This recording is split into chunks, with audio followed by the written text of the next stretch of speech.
So one of the things that I realized when I was out doing my 3-day solo backpacking trip is I know absolutely nothing about surviving in the woods. In my first video, I had super duper hard time on starting a fire. And one, it's because I have never ever practiced starting a fire by myself.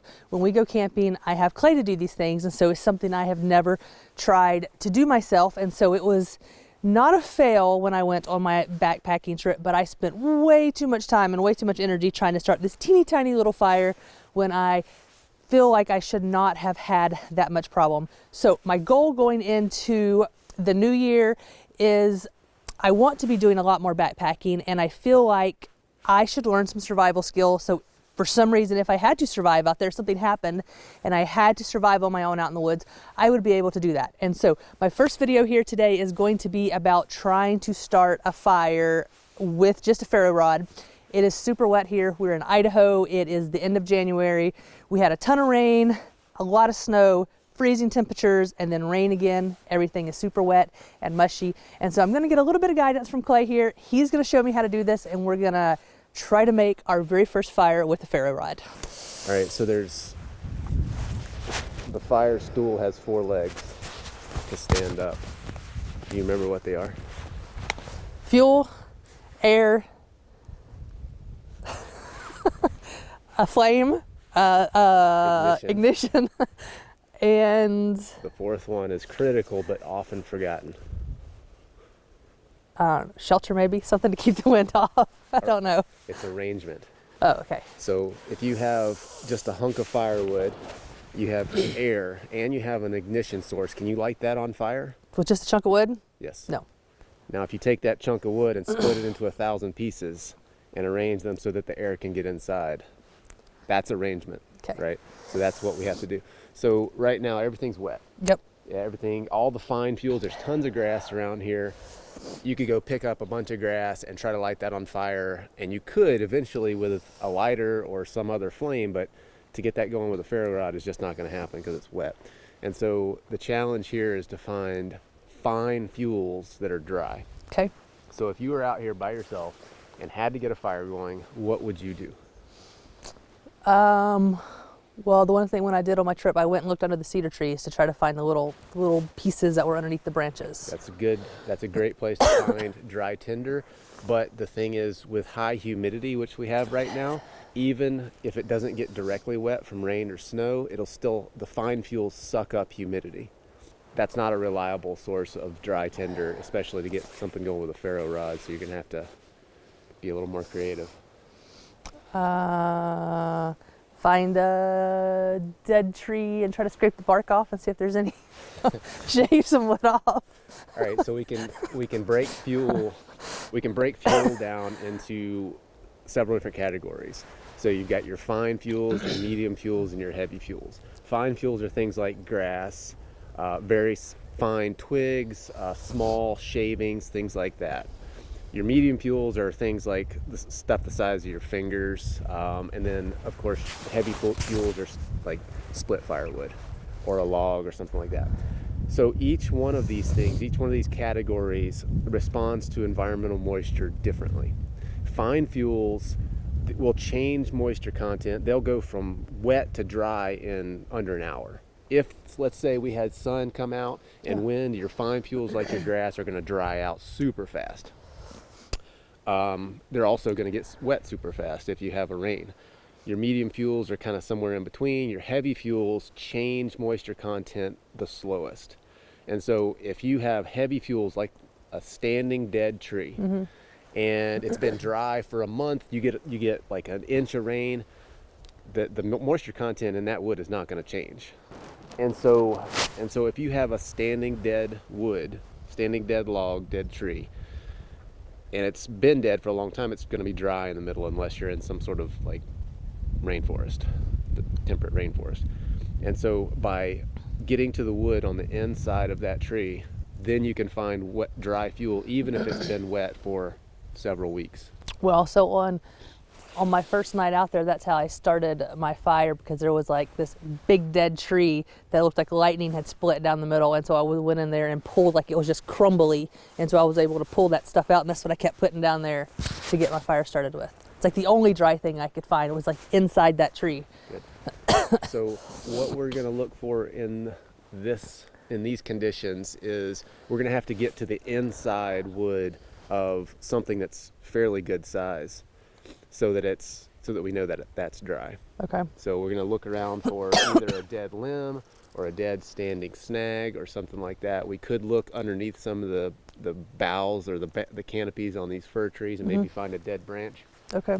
So there's a couple of rules to keep in mind when looking for dry fuels. One is that anything standing vertical is typically going to be drier than something horizontal. Another rule is that fuel close to the ground is typically going to be wetter than fuel up in the air.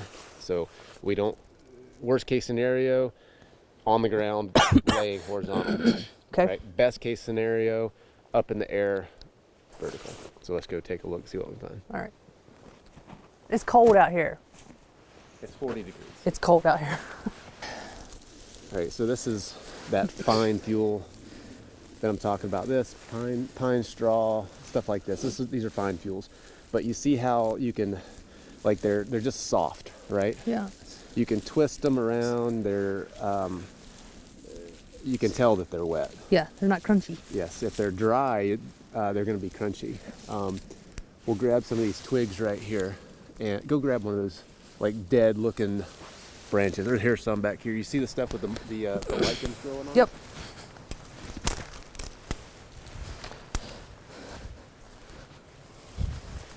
So, like, take one of these fine things and snap it. It's actually pretty dry. Yeah, this is ready. It broke right off. It didn't bend at all. That's good. So that's what you're looking for. So dry stuff, you're going to be able to, it'll snap. See, this is kind of bending before it snaps. Yep. And it doesn't snap clean off. This is a little bit more or higher moisture than I'd like. But dry stuff, of course, you're just going to be able to snap it right off. And this is drier than I thought. So it didn't rain. It didn't rain yesterday. All right, so this is some stuff that you could collect. If it's snapping, you should collect like a big bunch of this stuff, like a bundle maybe this big. So you can go ahead and get started on that.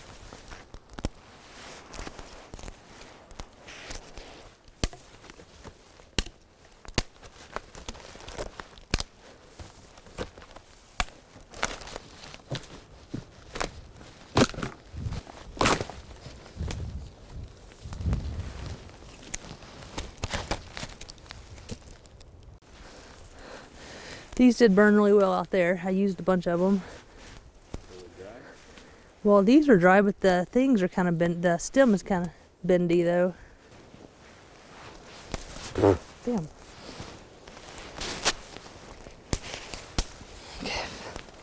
Okay, that's all I can reach. I broke my branch off. Oh, I can't get it.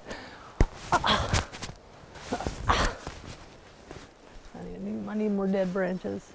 About these big branches right here. So you're gonna need a continuous from fine to big. You gotta have a continuous unbroken fuel source stepping up in size.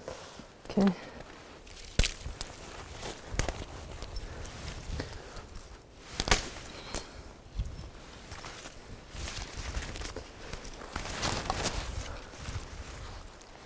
That's all I can reach. I need another shorter tree.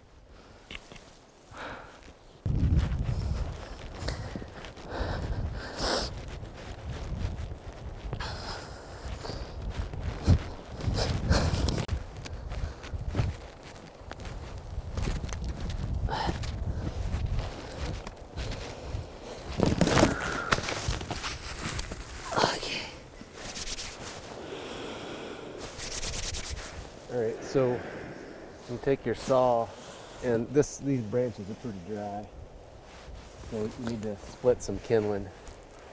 So you cut you a couple of sections about as long as your little hatchet right there. Okay.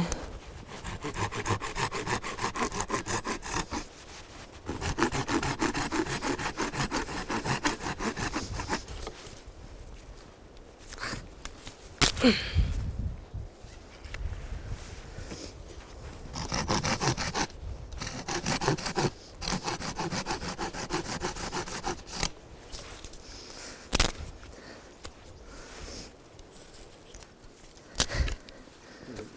to break that. Go ahead and break your other things in pieces about that long. Keep that in a bundle and keep it dry. Maybe keep it here. Okay. The thing with fine fuel with a wet ground like this, if you set it on the ground, it'll start sucking up moisture. Okay. Later. Anything that bends, throw it away. So keep all fuels that are approximately the same together. Okay. And just keep them in separate piles. Okay. So when you're trying to start a fire in difficult conditions, you first need to make sure that you have everything that you need right at hand. You don't want to start a fire and then realize that you need something, right? Like I did on my video. Yeah, because then you waste. First of all, you burn up the materials that you did collect and you waste them. Okay. You have to start over from square one. So always, always, always take your time, get your tinder, get all of your kindling and your fuel, everything that you're gonna need, and get more than you think you're gonna need. Okay. This kindling bundle, like if you're really having to depend on it to get a fire going, It's not enough. like this is bare minimum. Okay. Like this is, I would go 3-4 times this big. These little things like this, if they're dry, these are going to work great. So keep these type of things separate. Okay. This is even finer. So, make another small tinder bundle with just that, like little teeny tiny little stuff like that. Okay. Keep it all organized. Your tinder is going to be your first. This will be your second, third, fourth, and then this will be your bulk firewood. You said this is gonna be the second? Yes. So where's my tinder? We haven't got there yet. Okay.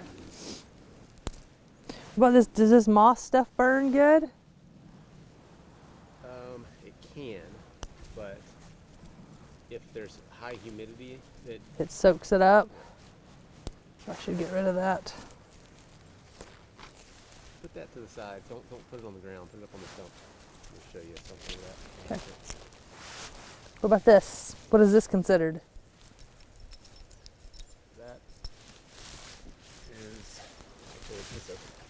Split that open with the axe. This? Yeah, just put it here. Don't hit your finger. I can hit my finger.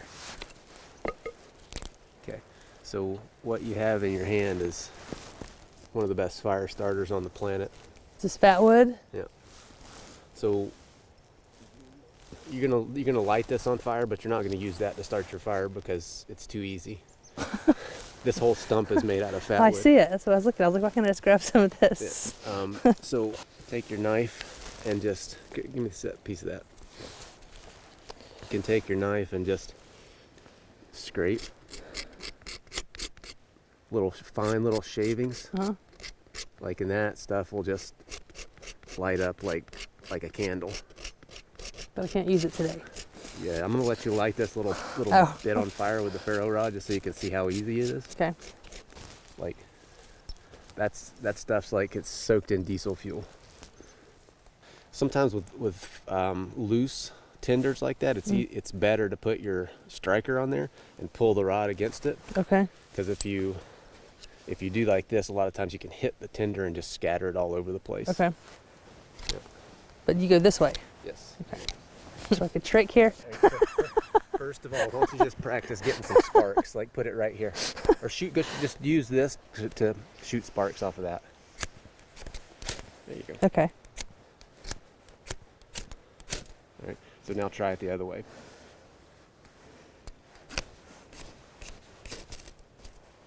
So you have to put enough pressure to shade. You're actually shaving material off of that. Okay.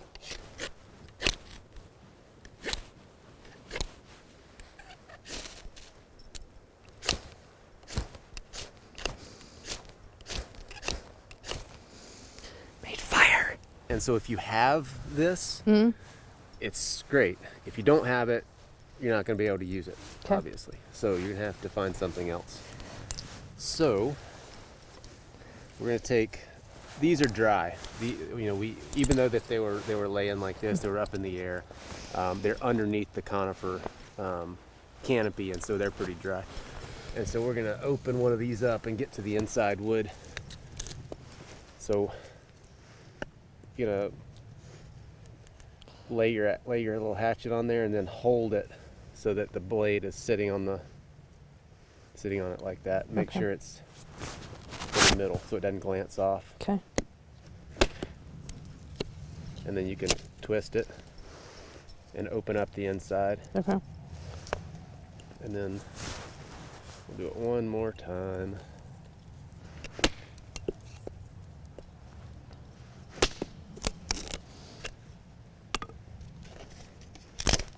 Okay, so grab another one of those and give that a shot.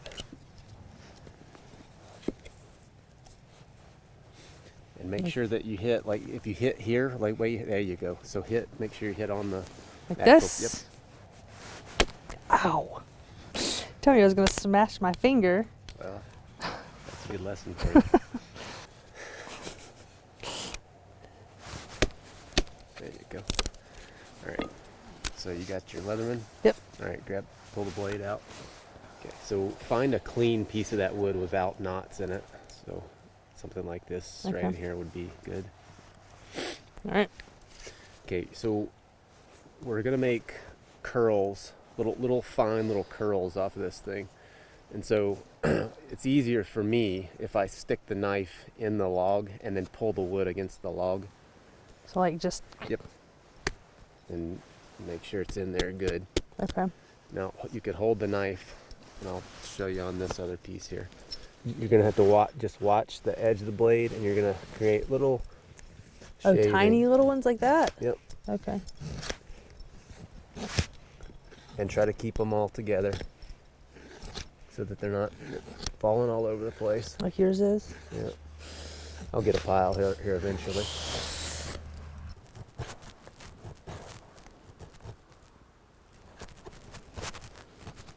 There's those two big of curls. Well, those will be good to keep in a separate pile. Like these little things, you can just, once you get a little flame, you can just kind of easily set those on top and they'll catch. But to catch your spark from your ferro rod, you're going to need fairly small. If you rotate that thing and stay on like an edge or a ridge, it makes it easier.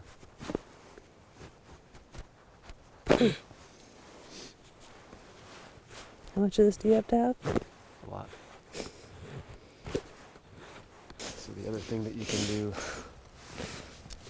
is instead of shaving curls, you just turn your blade perpendicular and you can make super fine.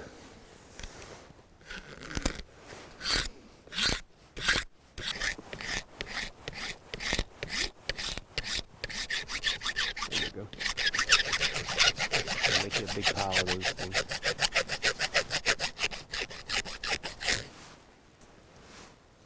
Okay, that's good. Okay.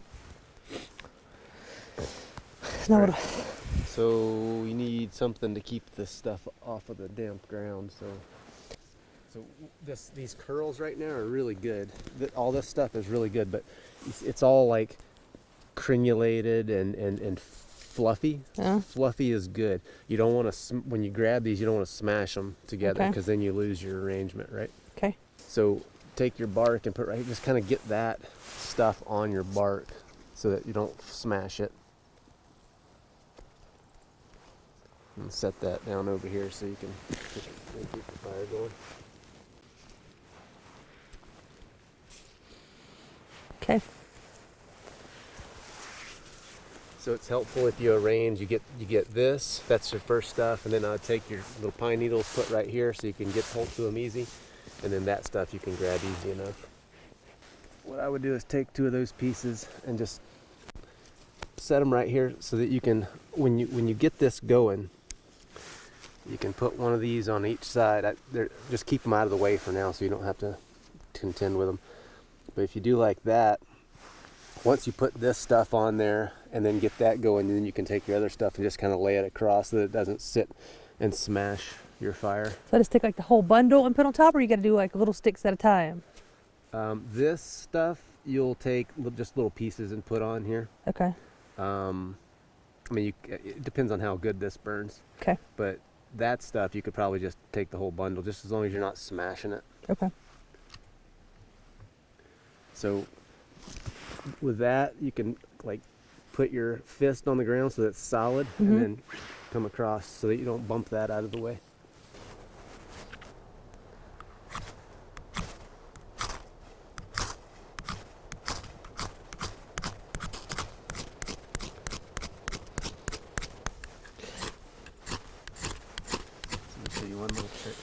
So if you do it lightly, you can shave little pieces of this ferro dust into there, and then that once you get a good spark in there, it'll catch and generate even more heat.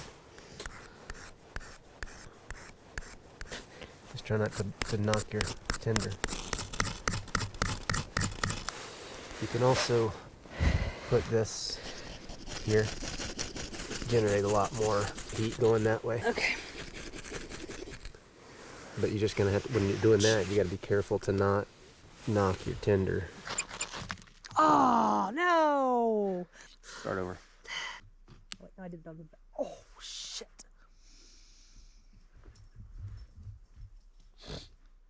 I'm so sorry. Mom just broke the tip off my Leatherman.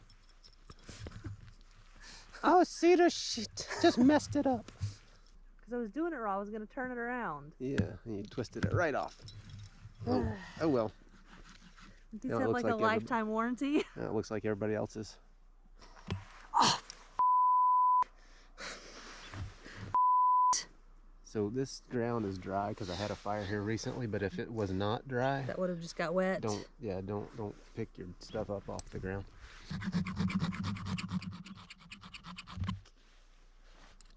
Is there like a different way to do this? So the bigger and heavier your shavings are, the hotter they're gonna burn.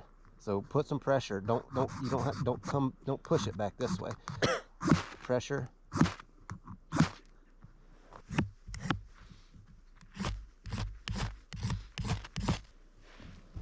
Can I just use the lighter?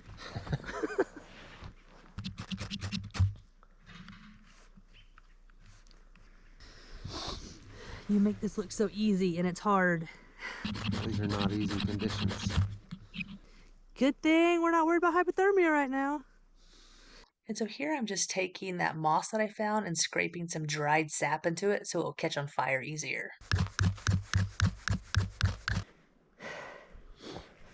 I don't think I'm gonna make fire today. You'll get it. Once you see a flame, just stop bouncing it around. There you go. Oh, it's stuck in there. Okay, so now get some of your smaller pieces and just kind of delicately put them on there so they go. Just keep working at it. Oh, this longer curl. There you go. Don't let it go out.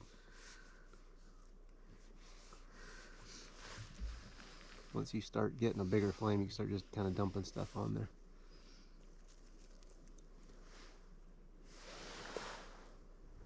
It doesn't need air. It's got plenty. Okay. Okay, put your pine needles on there.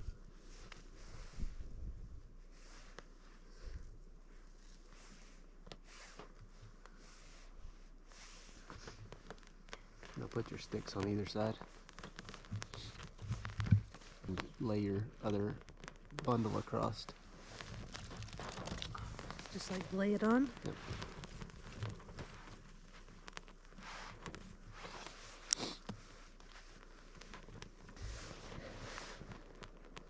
Now you can start laying your other kindling on there. Just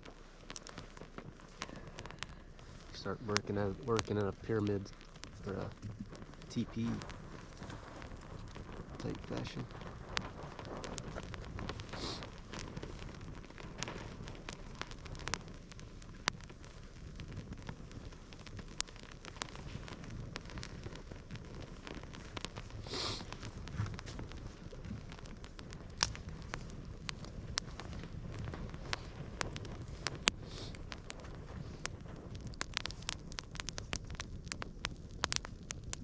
That was really hard. It was a lot harder than I was expecting it to be.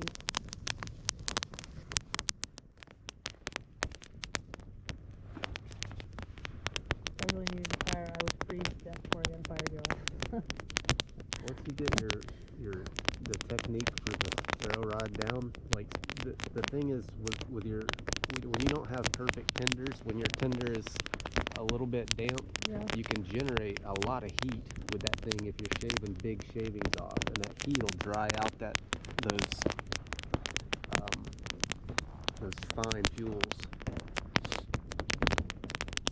Like when you just like shower hot, those shavings are like 1,500 degrees or something. When you just shower your tinder with that stuff, you can dry it out enough to catch.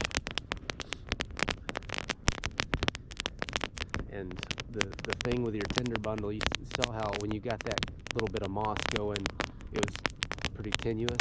Like you're just having to be real delicate, and that's why you need a big tinder bundle. You don't have to be if you have a big tinder bundle, you get it going on top, and you can turn it over, and all that heat goes up into it, and it catches the whole thing, and it's not nearly as tenuous as that was. Like that, you had to be really careful with it, or you're gonna put it out.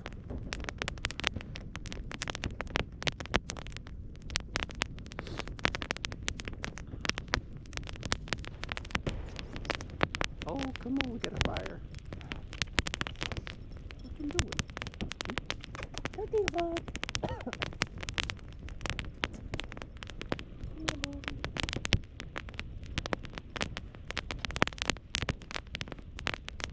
Someone said you need to train more.